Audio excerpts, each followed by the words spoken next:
Ce que personne ne mange, ni nous, ni nos animaux, trouve encore preneur. Ça, c'est le travail de Bruno. Il est directeur des abattoirs d'Ussel en Corrèze. Une fois les morceaux consommables vendus, il trie le reste.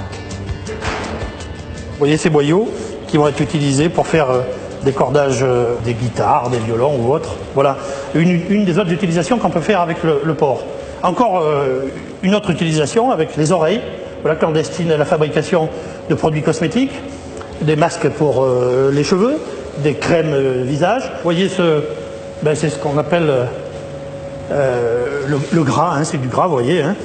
Je vous fais noter l'aspect gras et très tendre de cette partie du porc et qui eh bien, se destine à fabriquer le rouge à lèvres que ces dames utilisent grassement et qui vous permet, lorsque vous vous embrassez, d'avoir un porc entre vous. Aujourd'hui, c'est justement du gras que Bruno doit livrer à un laboratoire cosmétique. Nous n'avons pas été autorisés à filmer cette étape de la transformation du porc, mais dans cette pharmacie, la propriétaire nous confirme qu'on trouve bien du gras de porc dans les rouges à lèvres. Pratiquement tous les rouges à lèvres sont faits avec de la gélatine porcine. Et dans une pharmacie, du cochon, on n'en trouve pas que dans les cosmétiques.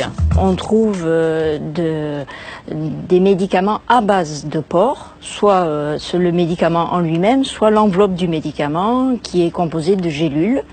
Chaque fois, comme vous pouvez le constater, on a cette pellicule est faite à base de gélatine.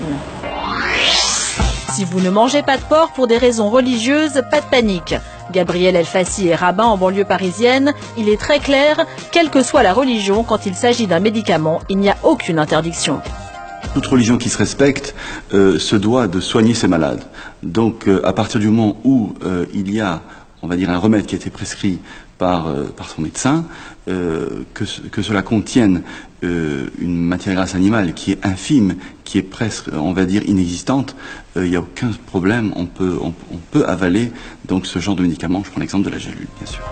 Le cochon est donc omniprésent dans notre vie quotidienne. Désormais, vous regarderez vos pilules, vos crèmes hydratantes ou vos rouges à lèvres d'un autre œil.